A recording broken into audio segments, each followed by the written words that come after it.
Assalamualaikum warahmatullahi wabarakatuh. Kembali lagi di mata kuliah logika dan algoritma. Kita sudah sampai di pertemuan ke-6. Di pertemuan ke-6 ini kita akan mempelajari mengenai struktur rekursif. Rekursif itu sendiri adalah suatu proses yang bisa memanggil dirinya sendiri. Nah, di sini ada contoh konsep penggunaan rekursif. Kemudian masalahnya yaitu memotong roti tawar tipis sampai habis. Bisa dilihat algoritmanya. Yang pertama, jika roti sudah habis atau potongannya sudah paling tipis, maka pemotongan roti selesai. Yang kedua, jika roti masih bisa dipotong, potong tipis dari tepi roti tersebut, lalu lakukan prosedur 1 dan 2 untuk sisa potongannya. Jadi yang pertama kita memotong roti menggunakan algoritma poin pertama, kemudian lanjut ke poin kedua, kembali lagi ke poin pertama sampai rotinya habis. Seperti itu. Contoh fungsi rekursif sendiri ada 4. Yang pertama fungsi pangkat, yang kedua faktorial, yang ketiga Fibonacci, yang keempat adalah menara Hanoi. Kita akan membahasnya satu persatu. Baik, yang pertama kita bahas yaitu fungsi pangkat. Menghitung 10 pangkat n dengan menggunakan konsep rekursif. Nah, secara notasi pemrograman dapat ditulis yang poin pertama adalah 10 pangkat 0 sama dengan 1. Kemudian 10 pangkat n sama dengan 10 dikali 10 n min 1. Itu poin kedua. Di sini ada contoh 10 pangkat 3, artinya 10 pangkat 3 adalah 10 pangkat n. N-nya adalah 3. Kita masukkan sama dengan 10 dikali 10 pangkat n min 1. N min 1-nya adalah 3 dikurangi 1, yaitu 2. Kita panggil lagi 10 pangkat 2 di baris kedua, yaitu 10 pangkat 2 sama dengan 10 dikali 10 pangkat 1. Kenapa pangkat 1? Karena n min 1 adalah 1, n-nya 2 dikurang 1 sama dengan 10 pangkat 1. Kita lihat baris ketiga, 10 pangkat 1 dipanggil kembali di baris ketiga. 10 pangkat 1 sama dengan 10 dikali 10 pangkat 0. Kemudian kita panggil lagi 10 pangkat 0 di baris keempat. 10 pangkat 0 sama dengan 1. Kita bisa lihat 10 pangkat 0 sama dengan 1 di notasi pemrograman di poin 1. Kemudian yang kedua adalah faktorial. 0 faktorial sama dengan 1. Ini ketentuannya.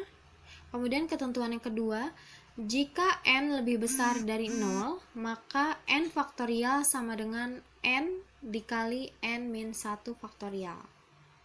Nah, secara notasi pemrograman dapat ditulis sebagai faktorial 0 sama dengan 1, kemudian faktorial n sama dengan n dikali faktorial n min 1. Nah, kita bisa lihat contohnya. Faktorial 5 sama dengan 5 dikali faktorial 4. Kemudian kita kembali panggil faktorial 4 di baris kedua.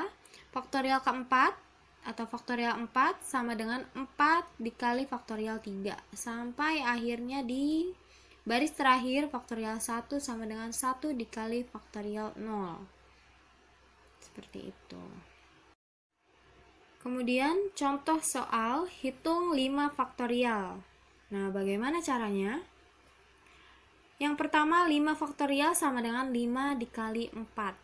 Kenapa 4? Karena n min 1 adalah 4. N-nya 5 dikurang 1 adalah 4. Nah, secara rekursif nilai dari 4 dapat dihitung kembali dengan 4 dikali 3 faktorial. Kita hitung. Sehingga 5 faktorial sama dengan 5 dikali 4 dikali 3 faktorial. Kita panggil kembali 3. Secara rekursif nilai 3 faktorial dapat dihitung kembali dengan 3 dikali 2 faktorial. Sehingga menjadi 5 faktorial sama dengan 5 dikali 4 dikali 3 dikali 2. 2 faktorial kita panggil kembali. Dihitung dengan 2 dikali 1. Sehingga 5 faktorial adalah 5 dikali 4 dikali 3 dikali 2 dikali 1. Hasilnya adalah 120. Selanjutnya, untuk membuktikan perhitungan yang setelah dilakukan itu benar atau salah, kita bisa menggunakan program faktorial yang bisa digunakan di bahasa pemrograman Python. Nah, kita buktikan perhitungan 5 faktorial yang sudah kalian hitung itu benar atau salah. Bisa di copy, paste di aplikasi pendukung Python. Nah, kemudian di sini bisa dilihat hasil runningnya. Masukkan bilangan bulat 5, faktorial 5 adalah 120. Nanti kalian bisa salin sendiri listing codingnya atau bahasa pemrograman Pythonnya di aplikasi pendukung Python. Selanjutnya yang ketiga adalah Fibonacci. Di sini ada deret Fibonacci 0 sampai dengan 13 dan seterusnya. Kemudian secara notasi pemrograman dapat ditulis sebagai Fibo 1 sama dengan 0 dan Fibo 2 sama dengan 1. Itu poin pertama. Fibo n sama dengan Fibo n min 1 plus Fibo n min 2. Itu aturan kedua atau poin kedua. Nah, di sini ada contoh lagi untuk materi Fibonacci. Fibo 5 sama dengan Fibo 4 ditambah Fibo 3. Bisa dilihat dari rumus poin kedua. Kita gunakan rumus poin kedua, yaitu Fibo 5 sama dengan Fibo 4 ditambah Fibo 3. Kemudian Fibo 4 kita panggil kembali di baris kedua. Fibo 4 sama dengan Fibo 3 ditambah Fibo 2. Kita panggil kembali Fibo 3 di baris ketiga. Fibo 3 sama dengan Fibo 2 ditambah Fibo 1. Seperti itu. Kemudian deret Fibonacci yang telah kalian hitung atau yang kalian terapkan bisa diterapkan kembali dalam bahasa pemrograman Python untuk mengecek apakah deret Fibonacci-nya sesuai. Nah, di sini bisa kalian kopas nanti listing kodenya di aplikasi pendukung Python. Di sini hasil running dari masukkan jumlah deretnya 8, maka deret Fibonacci-nya akan muncul 8 digit deret Fibonacci. Jika kalian minta masukkan jumlah deretnya 4, maka nanti akan muncul 4 digit deret Fibonacci. Seperti itu. Kemudian yang terakhir adalah menara Hanoi. Nah, di sini konsepnya menara Hanoi adalah memindahkan piringan dari tiang asal ke tiang tujuan. Nah, kita bisa lihat bahwa di gambar A, piringannya menyusun dari yang terkecil maksudnya dari yang terbesar ke terkecil kalau dari bawah. Dari piringan yang terbesar menuju yang paling atas, piringan terkecil. Bagaimana caranya memindahkan piringan tersebut secara urut dari yang terbesar ke terkecil ke tiang tujuan? Nah, di sini kita memerlukan tiang B, yaitu tiang bantuan.